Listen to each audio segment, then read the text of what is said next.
Hello, I'm doing a book review, and the book I want to review is Third from the Sun by Richard Matheson. Now, this is a collection of short stories published in 1954, but pretty much all the stories in here were originally published several years earlier in different literary magazines, and I actually think most, if not all, of the stories collected in here were previously published in another Richard Matheson collection called Born of Man and Woman. Now, most of the stories collected in here were later published in other Richard Matheson collections like Nightmare at 20,000 Feet and Duel, both of which I've already reviewed on this YouTube channel before, so several of the stories in here I've already spoken about. Now, Richard Matheson is also the author of books like I Am Legend, What Dreams May Come, and Hell House. He also wrote several of the Roger Corman Edgar Allan Poe adaptations like House of Usher, The Raven, and Tales of Terror. Also, many of his stories, including several stories from this collection, were later adapted into episodes of The Twilight Zone. In fact, I would argue that Richard Matheson was just as integral to The Twilight Zone as Rod Serling. And his work was also a huge influence on people like Stephen King, Anne Rice, Dean Koontz, George A. Romero, and even Steven Spielberg. Richard Matheson, ever since I was a teenager, has always been one of my favorite writers, and as horribly cliched as this saying is, I really did devour his stories during my high school years. And he's arguably one of the most influential science fiction and horror authors of the second half of the 20th century. In my opinion, he deserves just as much respect and just as much credit as people like Ray Bradbury and Harlan Ellison. So, the first story contained in the collection is Born of Man and Woman, which was Matheson's first published story. This was originally published in the July issue of the Magazine of Fantasy and Science Fiction in 1950. This was also previously published in Matheson's short story collection, Born of Man and Woman, and was later collected in his 2003 collection, Duel. And reviewing this story with me is my friend Bill Burns. So, what do you think of Born of Man and Woman? Well, I think it's an absolutely stunning short story. It's shocking. The fact that this was his first published story, it was like, like when you just knew that he was going to be an amazing talent. It's like when you watched Eraserhead being like the first David Lynch film. Yeah, I mean, it's such a economical and efficient use of language, but I think that's what makes it so powerful.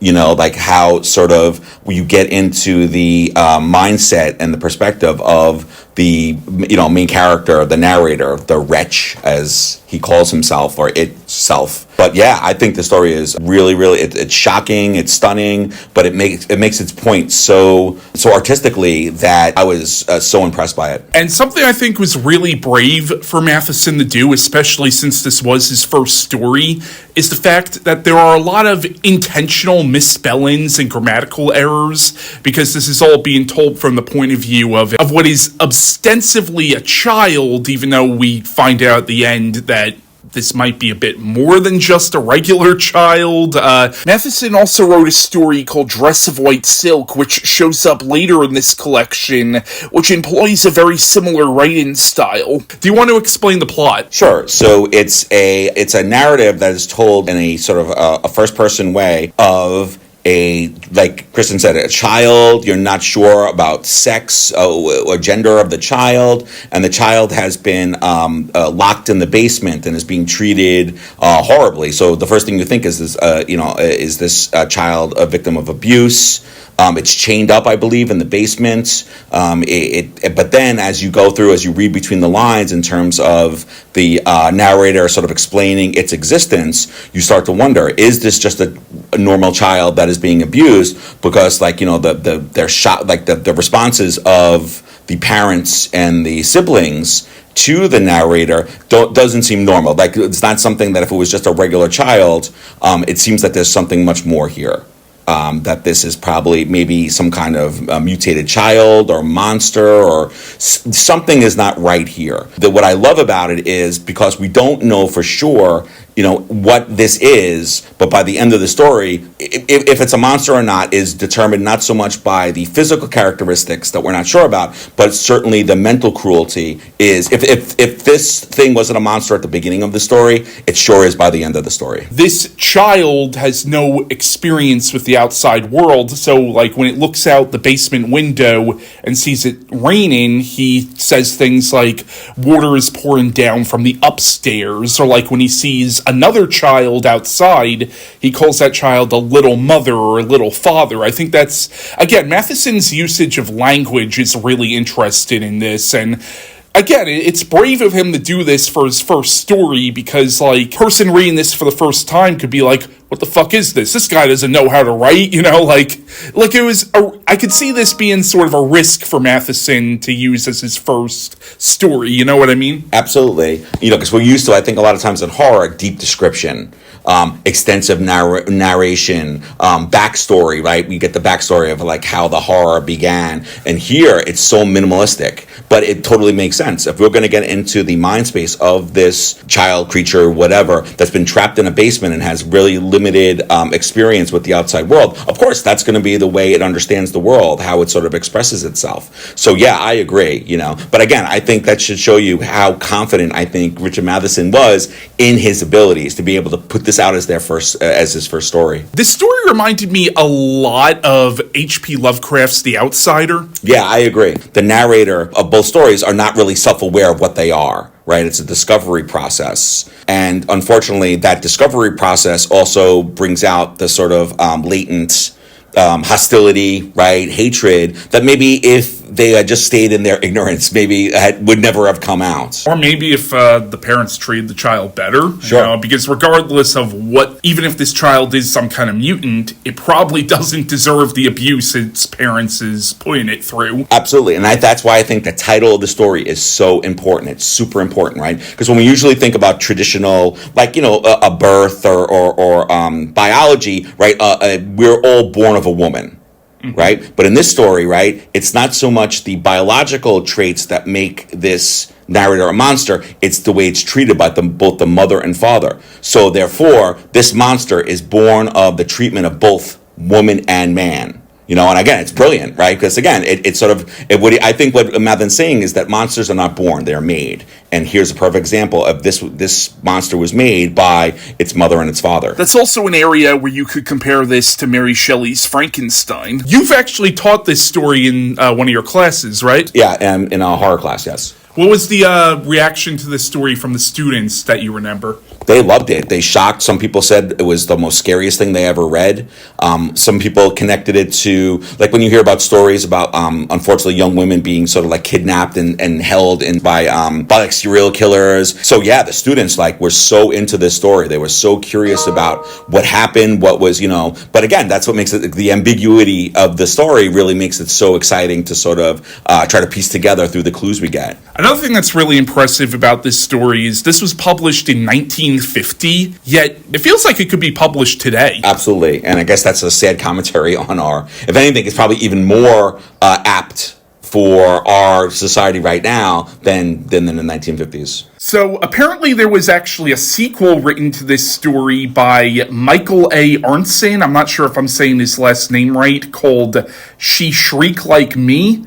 I've never read the sequel story. Have you read or even heard of it? Until you mentioned it, Chris. I didn't even know it existed, but now I'm definitely gonna track it down because I'm very intrigued. So before I move on to the next story in this collection, want to just talk a little bit about Matheson's career in general? Sure. I think he is like the unsung hero of 60s and 70s horror.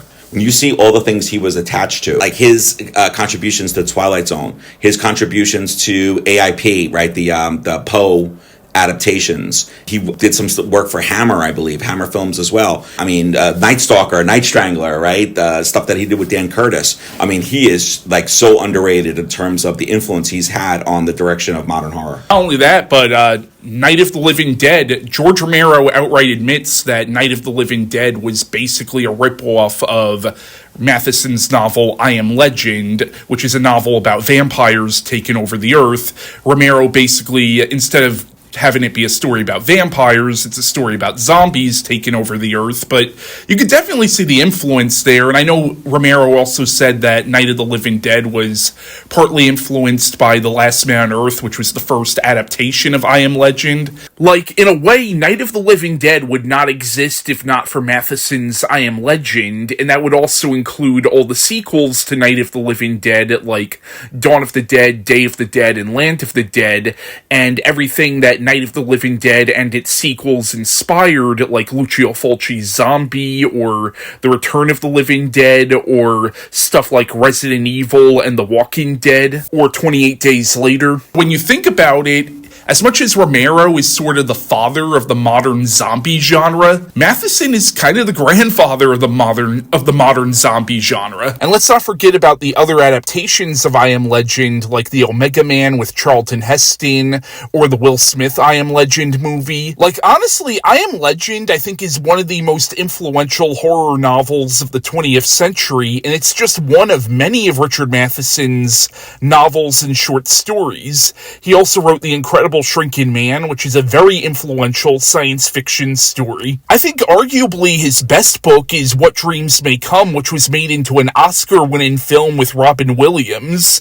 Like, his influence on popular culture, unfortunately, has been very understated over the years, but he certainly has had an impact. Yeah, and I also think he's probably the godfather of televised horror, television horror. You know, because again, when you think about some television shows, when they adapt horror, they kind of have to water it down. They have to sort of make it lesser. And he never did that in his work. He always, he never sort of insulted the intelligence of the viewers. He always really embraced the medium of television as just another form of storytelling. Not that it was lesser than movies or it was lesser than novels, because a lot of people feel that way about television, especially back then. So he really embraced the medium of television, and he did some amazing work, and he really set, I think, a very high bar for horror television.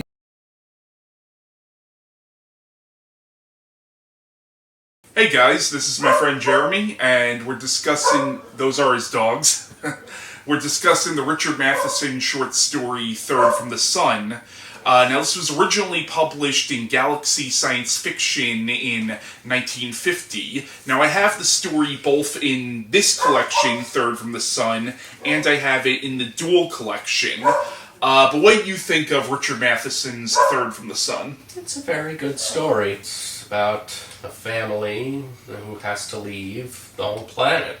There's weight to the characters. They realize all the things they're going to lose by having to leave. Yes. Basically, the story's about these two families who feel very strongly that nuclear war is not only inevitable, but that it's going to happen in only a few years, and they figure their only chances of survival is literally leaving the planet. It turns out the father in one of these families is like a test pilot for this experimental aircraft, and he decides that he's going to take both his and his neighbor's family literally off the planet in order to survive this coming nuclear apocalypse. I feel like we do kind of have to discuss the twist ending, because the story's only a few pages long, and in a lot of ways, the whole story kind of is that twist ending. Spoiler for a story that was published all the way back in the 50s, but it turns out that the planet they were living on was not Earth. It was basically just an Earth-like planet, and at the end of the story, the planet that they escape to is Earth. Or they don't explicitly say Earth in the original short story, they just say, like, they're looking at a map of the planet that they're going to, or of the solar system that they're going to, and they say, oh, the planet we're going to is that one third from the sun, so it's pretty obvious that it's meant to be Earth. But yeah, no, it's a very good short story, and it definitely does make you think, like, if you knew the apocalypse was coming, and you knew there was a way that you could survive, but you could only take your immediate family and maybe your neighbor's family, like, it really does make you think of what you would do in that situation, because I know for me, I would want to, take as many of my friends and family as I can on board this spaceship, but I know that wouldn't be realistic, so hopefully I'm never put in a situation like that. Yeah, that'd be a pretty tough situation. I guess your dogs like the story, too. Yeah, I must have. So, this story was later adapted into an episode of The Twilight Zone, which I think is one of the most underrated episodes of the show. What do you think of the Twilight Zone episode? Yeah, it's very good. It's got a great cast. Oh yeah, the great Fritz Weaver? Yeah, I wrote to him a few times. Oh, that's cool, that's cool. I would always remember him best as Professor Stanley from Creepshow. He's also in another great Twilight Zone episode called The Obsolete Man. Which is also an amazing episode. No, he was a great actor, and it's a very good episode. The episode definitely expands things from the story a little bit, because again, the story was only a few pages long. Obviously, being an hour, I mean not an hour, I think it was a half-hour long TV episode, they had to stretch things out a bit. Like, the episode adds an antagonist, a character who knows that they're leaving, who tries to stop them. So it adds a few things, and also the episode makes it a little more explicit that it's Earth that they're escaping to at the end. But no, it's definitely one of my favorite Twilight Zone episodes. Supposedly it's actually Stephen King's favorite Twilight Zone episode, from what I've heard. The next story in this collection is Lover When You're Near Me, and this was originally published in the May 1952 issue of Galaxy Science Fiction. Now, much like the first two stories contained in this collection, this was later collected in the 2003 collection, Duel. So, I've spoken about this story before, but basically this is about this guy who has to spend, like, 6 months on an alien planet, and his housemaid is this female alien, and at one point he jokingly refers to her as Lover, but as the story goes on, it becomes clear that this alien creature actually does love him, and it also becomes apparent that this thing intends to rape him, basically. The word rape is never once used in the story, but that's basically what's implied, and that's basically what this alien creature kind of intends to do. But this was a really good story, and there's definitely a lot of commentary on male vulnerability, how in a lot of fiction, like, normally it's the female who is sort of the sexually vulnerable party, whereas here it's the exact opposite, and it's the male character who's being sexually threatened throughout the story.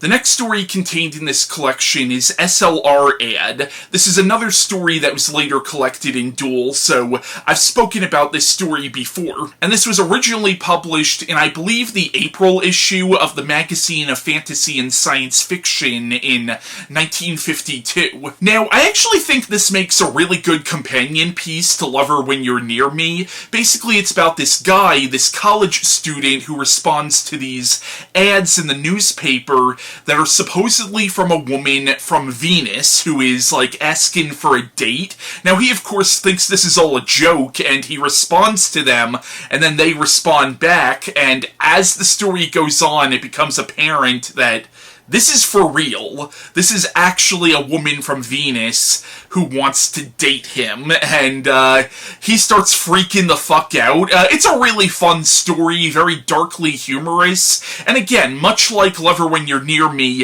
it is sort of like that role reversal where this time it's the male party who is the sexually vulnerable, the sexually threatened. The next story collected in here is Madhouse. Now, this was later collected in the Nightmare at 20,000 Feet collection, which I reviewed a few years ago, so I do talk about this story in that video. Also, my copy of I Am Legend comes with some bonus stories, this being one of them, but this is one of my favorites. Basically, it's about this professor who always wanted to be a writer, but never found the time to write, and he's become very bitter and angry, and he takes his anger out on his students and out on his wife. And basically the whole premise of the story is all this anger, all this negative energy is sort of going out out into the world, or specifically into his house, and now his house is literally starting to turn on him. It's an excellent story, it really is. Now, I don't know this for sure, but I have a sneaking suspicion that Stephen King definitely took some inspiration from this story for The Shining, which wouldn't surprise me at all, because Stephen King has said that Richard Matheson is probably the author who influenced him the most.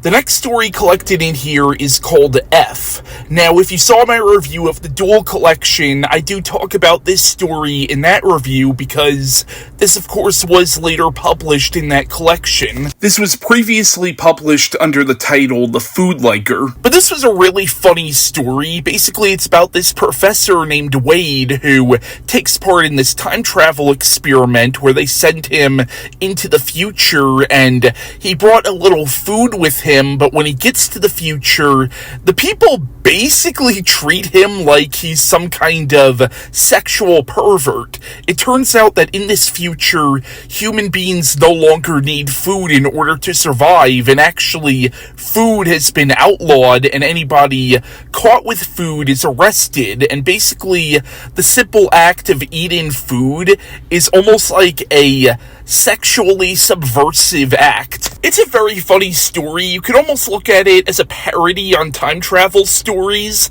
but it's also kind of a satire on cultural norms and cultural differences, how what's acceptable to one culture is completely offensive to another culture. Now, Richard Matheson also wrote a story called Return, which is not in this collection, but Return is almost a companion piece to this because it also involves a time traveler named Wade, and it seems to be the same character, except the two stories are clearly not in continuity with each other because of what happens to Professor Wade in Return, and you could say that this is before Return, but I don't know, there's really no reference to the events of this in Return, so the way I look at it is, it's the same character, but in two alternate universes, but the character of Wade technically did appear in Matheson's story Return, and he's also referenced in Matheson's story The Traveler, which appears later on in this collection. The next story contained in the collection is called Dear Diary, and this one was okay. It wasn't great by any means, but it was alright.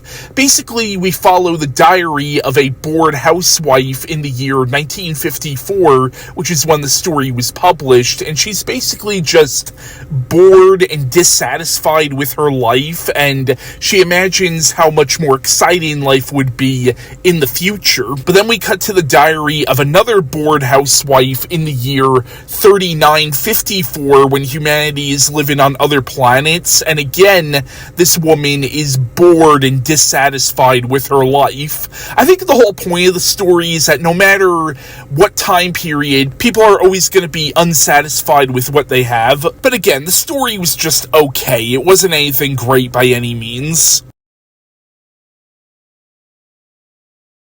The next story contained in the collection is called To Fit the Crime, and basically this is about this poet who is dying, and he seems to be very abusive towards his wife and family, or at least he is on the day that he's dying, and it's unclear if, like, this is how he really feels, or if it's just he's dying and he's not really in the right frame of mind. But on the day he dies, like on his deathbed, he just lets his family have it, and he ends up dying and ends up waking up in sort of an afterlife. That's really all I can say about the story without giving too much away, but this is a really good one.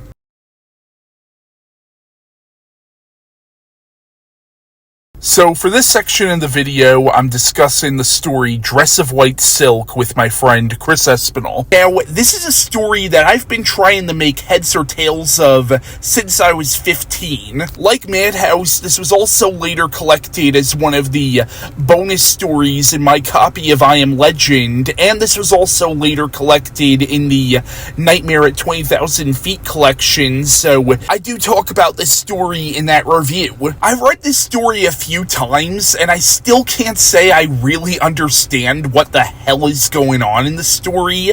Now, the first few times I've read it, I read it as a ghost story, but upon this reread, honestly, I think the story could be read as sort of a vampire story, but it all depends on how you want to interpret it. Basically, the story is all told from the point of view of a little girl, and there are a lot of intentional misspellings and grammatical errors, again, to give you the idea that this is all being told to us by a child. And the little girl has been locked in her room by her grandmother for something that she did, and we don't really know exactly what it is she did. I mean, we get little hints of it, but again, because the story is so kind of intentionally poorly written, it's kind of hard to really understand what the fuck just happened, but all we get a sense of is that her mother's long dead, and there's something about her mother's dress. Like, the little girl is kind of obsessed with her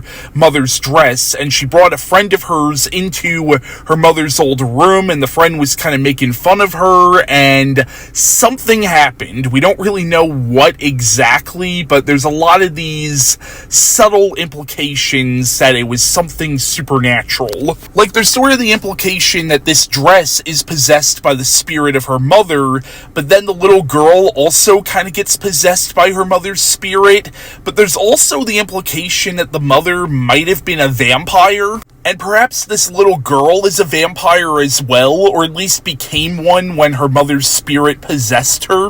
Again, it could be read as this weird amalgamation of a ghost story and a vampire story, but again, we don't really know what the hell goes on in this story, because again, it's all told from this child's perspective, and a lot of it is kind of just verbal gobbledygook. But Chris, what did you think of this? I like this tale a lot. It's very unique, it's very interesting, and it threw me off, and I had to read a few passages in that story just to get the concept that it's being perceived from a child's perspective, and the dialogue, it kind of threw me off a bit, but it's almost a dreamlike way of description when you know that it's coming from a child. I think it's very unique in its storytelling. There's a lot of questions that aren't answered and can never be answered, and there's a lot of things left ambiguous in this story, and I find that quite interesting, intriguing. It really intrigues my imagination. I can think of so many things from that short story. You know, I have a theory, and my theory is very similar to Christian's, though what slightly is different is that the vampire, she's a vampire. Whatever happened to her mother is happening to her, though I think that it's well beyond her years being in captivity, and I think she's actually reenacting her grandmother and some of the things. Your imagination could really just run wild with this story. It's really amazing. I can see how a lot of people are influenced by this one. I never knew it existed until a day ago, and pretty happy I was introduced to this. Now, as a teenager, I never really cared for this story, but honestly, over the years and rereading it a couple of times, I honestly think this is a very good story by Richard Matheson. But again, it's not the easiest story to comprehend. You kind of have to really read every line in the story in order to really understand what goes on here. Now, this story was apparently a huge influence on Anne Rice.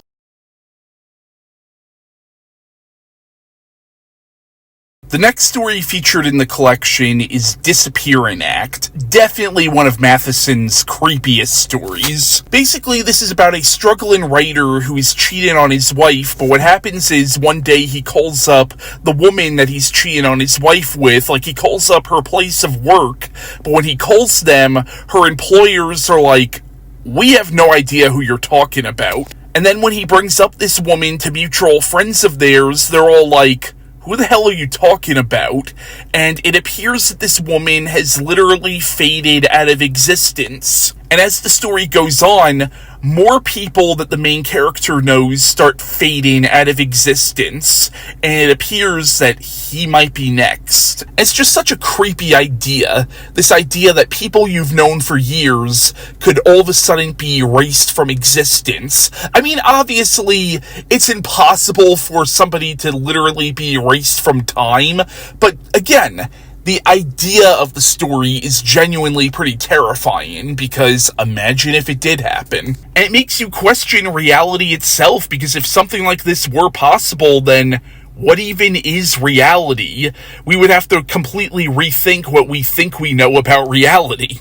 And I like how in the story there's never a real explanation given for why this is happening. It's a thought-provoking story too, because it makes you think, what kind of impact do you leave on the world? And if you were to be erased from existence, how would the world around you change? How would the world around you be different if either you or somebody you knew all of a sudden just disappeared, all of a sudden just faded out of reality? And I think the most depressing thing about the story is it doesn't appear that the world changes that much when the characters in this story just fade out of existence. But it's especially depressing for the main character who wants to be a famous author and wants to make this impact on the world with his writing, but now he really can't. And it's such a creepy existential story, because it's almost like maybe this man's existence really meant nothing in the grand scheme of things. I also feel it's kind of a story about male inadequacy, because remember,